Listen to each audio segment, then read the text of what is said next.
दोस्तों, मैं मोहम्मद अकरम एडवोकेट। आज हम बात करेंगे एफआर। एफआर क्या होती है? एफआर यानी फाइनल रिपोर्ट। जब भी कोई प्रथम सूचना रिपोर्ट थाने पर दर्ज होती है तो पुलिस उसमें इन्वेस्टिगेशन करती है।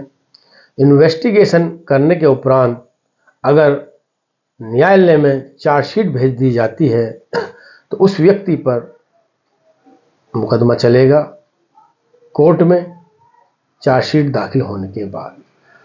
अब अगर पुलिस चार्जशीट दाखिल नहीं करती है तो वो एफआर दाखिल करती है।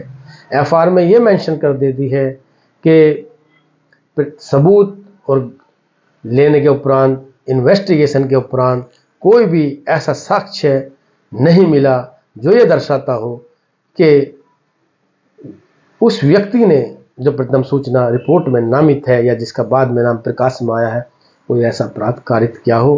तो लिहाजा कोर्ट में police FR report, final report दाखिल कर देती है कि कोई ऐसा मामला नहीं बनता। अब सपोज करिए जिस व्यक्ति ने जो उस मुकदमे का वादी है ये प्रथम सूचना रिपोर्ट दर्ज कराई है तो उसको क्या रेमेडी है। ये नहीं है कि जी पुलिस ने एफआर लगा दी तो अब उसका केस खत्म हो गया। अब न्यायालय उस व्यक्ति को जो मुकदमे का वादी है बुलाएगा, समन करेगा। अगर वो पुलिस की कार्य प्रणाली से एफआर से संतुष्ट है तो वो न्यायालय में अपना एफिडेविट प्रार्थना पत्र के साथ प्रस्तुत कर देगा कि वह एफआर से संतुष्ट है, तो वो एफआर अंतिम हो जाएगी, कोर्ट उसको स्वीकार कर लेगा। लेकिन अगर वो नाराजी पेटिशन यानी कि प्रोटेस्ट पेटिशन दाखिल करता है उस एफआर के अगेंस्ट लिखित में, तो वो बयान हल्फी के साथ पूरा पेटिशन दाखिल करेगा और उसमें कहेगा कि आप पुलिस ने फेयर इन्वेस्टिगेशन नहीं की, पुलिस मुलजिमान से मिल गई और उसके केस में पुलिस ने साजबाज करके अभियुक्तों को छोड़ दिया।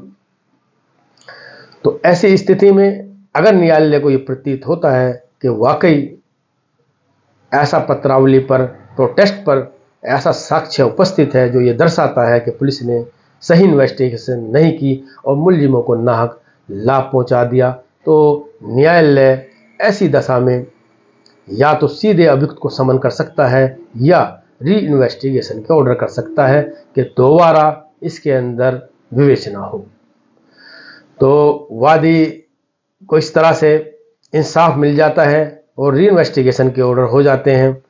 क्योंकि मेरे पास एक ऐसा केस आया, उसमें आईयू महोदय ने एफआर माननीय न्यायालय में दाखिल कर दी।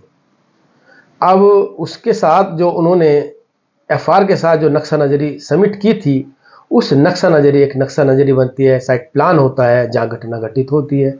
उन्होंने ये दर्शाया कि साहब मैंने इस ठेले, जहाँ घटना घटी, इस ठेले वाले के बयान लिए, उसका नाम दर्शाया। इसने कहा मैंने कोई उस दिन, उस समय पर कोई घटना नहीं देखी। यहाँ ये खोके वाला था, मैंने इसके बयान लिए, इसने भी कहा कि कोई घटना नहीं घटी। इस तरह से उन्होंने कई खोके वाले, ठेले वाले, खोमचे वालों के बयान अंकित कर रखे थे एफआर में कि इन्होंने अपने बयानों में ये बात बताई कि यहाँ इस दिनांक पर कोई घटना घटित नहीं हुई। जबकि मैंने माननीय न्यायालय से कहा अपने प्रोटेस्ट पेटिशन में, अपने आर्गूमेंट में, सर आप देखिए कि जो इन्होंने साइट प्लान इस एफआर के साथ दाखिल किया है उसके अंदर साइड प्लान में कहीं भी ये नहीं दर्शाया गया कि घटनास्थल के समीप ये खोमचे वाला था, ये रेड़ी वाला था या ये किसी का खोखा लगा हुआ था। बिल्कुल कोई भी दर्शित नहीं है। सिर्फ घटनास्थल के आसपास कोई ऐसा व्यक्ति नहीं है जिसकी कोई दुकान हो। तो न्यायालय इस बात पर संतुष्ट हो गए और उन्होंने दोबारा विवेचना के ऑर्डर पास कर दिए। तो इस तरह से आप प्रोटेस्ट पेटिशन डालकर उस केस को दोबारा रीओपन करा सकते हैं। मेरी बातें सुनने के लिए आपका बहुत बहुत शुक्रिया।